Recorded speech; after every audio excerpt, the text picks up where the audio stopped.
Hi, I'm Jyrki and I'm here at the same place where I filmed the Phaeton video. I am not giving up trying to make intros at the Meripuisto where the view is nice because there's so much people and wind today actually.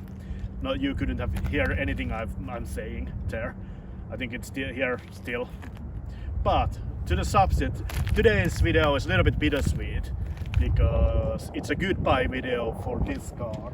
It is my 2016 Alfa Romeo Giulia. It is like a perfect car. Sorry about my shadow on the car. The Finnish sun is low, although it's like nice that it is still up at like, and it's 5 o'clock. So, but yeah.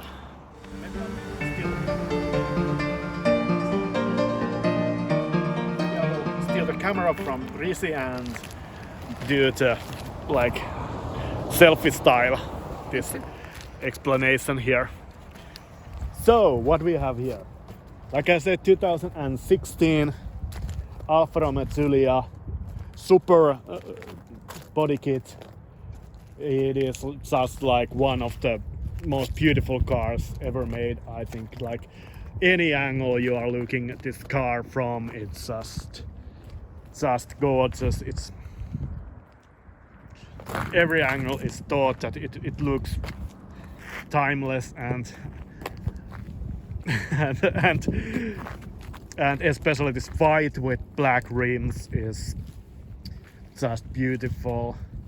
There is some like beautiful details on the, like it says Alfa Romeo really nicely here. There is like Alfa Romeo on the brake calibers. It's just a design marvel, I would say. And I'm so sad to like even thinking of trading it. Although I've already made the deal, I'm just like keeping it for the day and so that I can clean it and make this video. And tomorrow I will make a new video about the new car, but I don't know, this is so a little bit sad. I think I'm going to cry tonight when I like this sinks in that I am actually going to give up this beautiful car. Like when you open the door, driver's side, it is like the interior is like it's like a sculpture. It's like like so nice here in here. I had this half leather interior, electric seats, navigation, 8-bit automatic gearbox. So this is so beautiful car and my favorite Alfa Romeo of all time, I would say. The rear seat wasn't very great. It was really tiny, but it could fit for like 2 adults at least. I think we tested it with 4 adults, but let's do the same thing that I've done with the Corsa. Well, I can fit here, I can say that, but any taller driver I would start losing like a space here, but I can fit here okay. This is not the biggest car I've owned, but also like here it's much bigger. You have headroom, although like it looks like that you wouldn't have, but you have because the lines have been so smartly designed outside. And especially let's look like around there, like all the time, like that is like a sculpture, that dashboard. Also, like this is the only car where those flappy paddles I've actually used. The 8-bit in this is very good. And actually, let's go for the drawback. Why I'm even like thinking of getting rid of this. Back to front seat, and then you can. Let's start the car actually, so you can hear. Yeah, that is the problem. Why this car? I'm letting this car go. It's a diesel, and it made sense when I bought it, but let's ask Risi to join us in the car and let's go for a little bit of drive and I will explain more.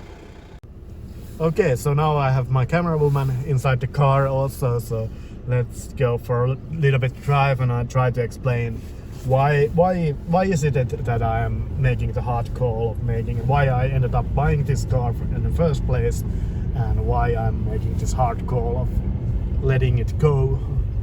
So first of all, it was like at the time when I bought this, like two years ago, I drove like I think like it was over 30,000 kilometers a year. So diesel made just sense. It was a lot cheaper to buy than the gasoline benzene version.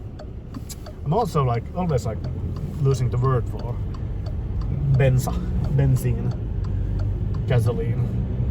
But anyways, like it was a lot cheaper, like a half cheaper to buy than a gasoline powered one. And it's still like very like it's not the sluggish car. I can like put it on the there like dynamic, like the drive modes are so expressive. I can like let's do a little of like slower this here. I can do from 0 on the top turbo.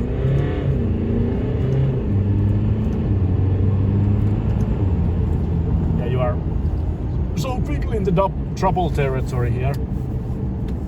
Let's put it back to normal driving mode. But yeah, it's not a sluggish car. 180 horsepower and 450 newton meters of torque. So this will go very well. Although it's like only 4-cylinder diesel, but it is a 2.2 liter, so it feels much more powerful and torqueier than you could expect. And like it's so sublime to drive. It is pretty much the steering wheel. It's also like it's like connected straight to my brain when I do a little bit the car. It's like response straight away. It's no hesitation. Everything is so not nice, especially on the dynamic. There is like all the pedals feels super responsive. And careful here, can be trains. The car just feels, I haven't driven anything like this car. It feels like a sport car, that it is, although with that engine. But yeah, why I'm giving this up, although I love this, I absolutely love this, and I'm regretting already the decision I've made now that I'm driving this car. But it is just because how much there is kilometers nowadays for me. Like 90% of our driving is 20 to 30 kilometers in the city. And after the last service, this car has gotten like 6,000 kilometers since the last service. That was a year ago. And having this car just sitting around in the yard, not doing anything, and I have to still pay like part of the insurances, I have to pay the financing still, so it's just like doesn't make sense to keep it anymore, like just sitting around in the yard. So it's a little bit even sad to look at this car every day there, gathering snow during the winter, because I'm a little bit also I wanted to save this. I didn't want to drive this in the winters, but now that like all the other driving too, it has gone down so much. It's just the wrong engine for this situation. I might in the future buy another one of these when they get much cheaper, like maybe 5 years from now, getting like a good example of like petrol gasoline powered one. When they come down to like 10,000 euros, I most likely will jump in on one very quickly at that price point. But right now, this diesel engine one isn't the best choice for my situation or our situation. And also I don't think this is a very good car for Rizzy to my wife to try to practice driving. So I'm getting like a little bit more like normal car for her to drive to. And also one other like challenge with this car has been like to getting it's serviced. Like last time I went to Lahti like 400 kilometers away to get this car serviced because the closer service station, official service, like gave me that like we don't want your business offer 600 euros for oil change. So I'm not taking the car there. But now of course it's a little bit easier because there is now in Oulu 200-300 kilometers away there is now a new like service. They're available but I haven't tested it yet, so but it could like make this car a little bit more easy to service. It's not much more expensive to service than like Audi or BMW or Volkswagen. It's like normal like German car service prices, or it's like your yearly services that 400 euros for 500 euros. New timing belt is 600 euros. Like very normal kind of like money for all the services, and fairly like low also like fuel consumption. I think my record was 5 liters per 100 kilometers, so it's fairly good results. Not the greatest, but fairly good results as a like fuel economy. What else I could say? I'm starting like I don't know. Well, if you can see, I think I'm starting to get tears in my eyes thinking of giving up this. But yeah, it's been a loyal company, and everyone says that Alfa Romeos are unreliable and they break down and they have all kinds of issues. But no, nothing. Everything has been just perfect. There's no problems with this car. Mainly like only ones that has been caused by me being idiot, like breaking one pressure monitoring sensor and driving with flat tire and ruining the tires. Though that was completely on me. And yeah, that's pretty much the only problem I've had with this car. So it's been a reliable companion, but wrong engine for me. But don't be anyways like discouraged about the diesel. 2.2 diesel is a really good engine. I think it goes into my top of my list on like 4-cylinder diesel engines. It's much more torquey and nice than the 2.0 TDI in Volkswagens or like any other cars diesel cars I've driven. This is like a much more spirited engine than many other of the same fuel. Yeah. Also, one thing why I have had like a second like winter car has been also like that this is a rear wheel drive, and that 450 Newton meters of torque that I talked about in the beginning, and it makes this a little bit too lively to be a nice winter car. You just go near the accelerator and the tail is trying to kick out, and then you lose power because of the traction control systems, and it's a little bit like twitchy to drive in the winter. So I've preferred to getting like a 4-wheel drive cars for the winter, and that's also one reason why this is standing so much in the yard. And it's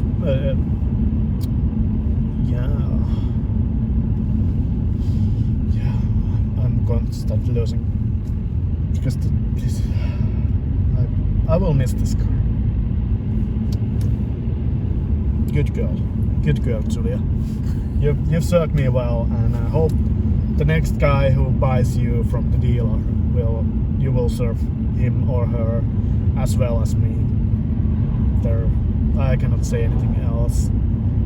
But yeah, I think so. I think we are going to conclude this video here, and I'm going to go in the morning, and we will see again with the new car that I'm making the exchange to, and it will be a very different kind of car. It's than this, but for today, thank you for watching. Please like and subscribe to this video and channel and do all those YouTube stuff. Bye.